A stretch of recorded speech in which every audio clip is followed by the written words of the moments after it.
আমাদের গ্রামে আমার সাথে এরকম একজন জামায়াতের একজন কর্মী আমার সাথে এরকম দুর্ব্যবহার করেছে, আমি একটা প্রতিবাদ করার কারণে আমি এই বিষয়টা নিয়ে কথা বলবো। এখন না, জাতীয় নির্বাচন, সংসদ নির্বাচন 2026 যখন আসবে, আল্লাহ তাআলা যদি আমাকে বাঁচায় রাখে এর ভিতর, আমি এটা পুনরায়, যে মানুষটা আমাকে নিয়ে এই কথাটা বলছে, আমাকে যে হুমকি দিছে, আমি এই কথাটা জনসম্মুখে তুলে ধরবো ইনশাআল্লাহ।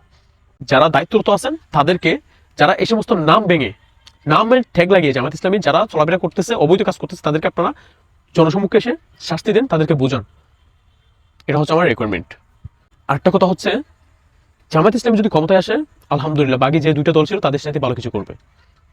কিন্তু হ্যাঁ, আমরা গণঅভ্যুত্থানের পরে 5ই আগস্টের পরে আমরা দেখেছি জামায়াত ইসলামের অনেক নেতাকর্মী তার বিভিন্ন কায়দায় বিভিন্ন সুযোগ সুবিধা অবলম্বন করে দেশের এবং এই জাতির ক্ষতি করতে চেয়েছে, অনেকেই করেছে। এখানে অনেকেই, কিন্তু জামায়াত ইসলামীর যারা যারা সার্টিফিকেটধারী জামায়াত ইসলামীর লোক নেতাকর্মী ছিল, তারা সামনে শো হয় না। আদারওয়াইজ যে বহিরাগত লোকগুলো ছিল তাদেরকে তারা শো করে ফ্রন্ট সাইডে, যেন তারা ফিট বাঁচাতে পারে। এরকম অনেক কার্যকলাপ আমি দেখতেছি এবং দেখছি, এবং আমার সাথেও হয়েছে এরকম। আমি এটা খুলে বলতেছি না, আমাদের গ্রামে আমার সাথে এরকম একজন জামায়াতের একজন কর্মী আমার সাথে এরকম দুর্ব্যবহার করেছে, আমি একটা প্রতিবাদ করার কারণে আমি এই বিষয়টা নিয়ে কথা বলবো।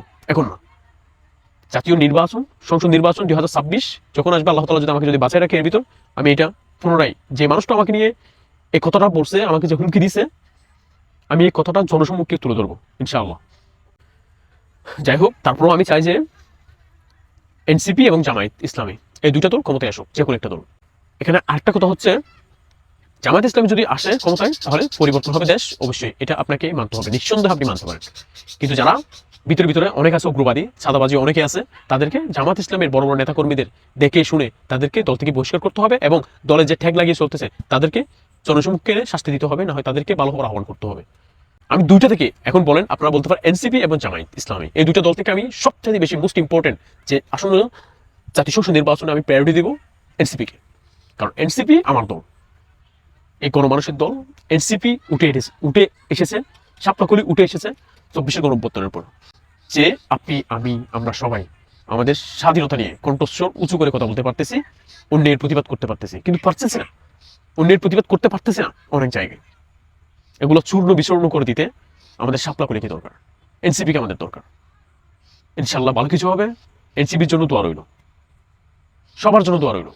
সাধারণ জনগণ, মানুষ সবাই বুঝে গেছে এখন আমাদের বাংলাদেশের রাজনৈতিক প্রেক্ষাপটে কোন দলটা এই বাংলার জনগণের জন্য কল্যাণ বই আনবে, এই জাতির কল্যাণ বই আনবে। এই কল্যাণ বই আনবে শুধু এই মাত্র দুইটা দল, এনসিপি এবং জামায়াত ইসলামী। তার চাইতে দুইটা থেকে মোস্ট ইম্পর্টেন্ট দিব এনসিপিকে। আপনারা সবাই সাপলাকলিকে ভোট দিবেন, তাদেরকে ক্ষমতায় আনেন। দেখেন, তারা হচ্ছে খুব কম বয়সী, আমি সেটা মানতেছি, কিন্তু তাদের চিন্তা ধারণা যেরকম, ওরকমই কোনো নেতা আপনাকে ভালোবাসবে না, আপনাকে চিন্তা করবে না, দেশের জন্য চিন্তা করবে না, ঠিক আগের মতন হবে। সময় এসেছে পাল্টে দেওয়ার জন্য, জবাব দেওয়ার জন্য, এই বিষয় নিয়ে আমাদের কথা বলার জন্য। ইনশাল্লাহ ভালো কিছু হবে, দোয়া করি।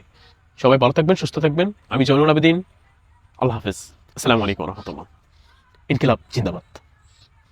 ও হ্যাঁ, আমি আবার বলি, আমি রাজনৈতিক নিয়ে তেমন একটা কিছু বুঝি না, কিন্তু যতটুকু বুঝি আলহামদুলিল্লাহ কোনো অংশ কম না।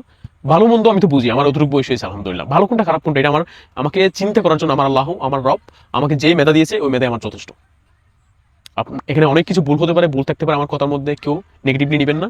আমি যদিও বা ভুল করে থাকি, আমাকে ক্ষমার দৃষ্টিতে দেখবেন এবং আমাকে কমেন্ট করে জানাবেন যে আমার কোন জায়গায় ভুল হয়েছে। নেক্সটের জন্য আমি এটা পরিশুদ্ধ করে, সুন্দর করে গুছিয়ে আপনাদের সাথে এই বিষয় নিয়ে প্রেজেন্ট করতে পারি।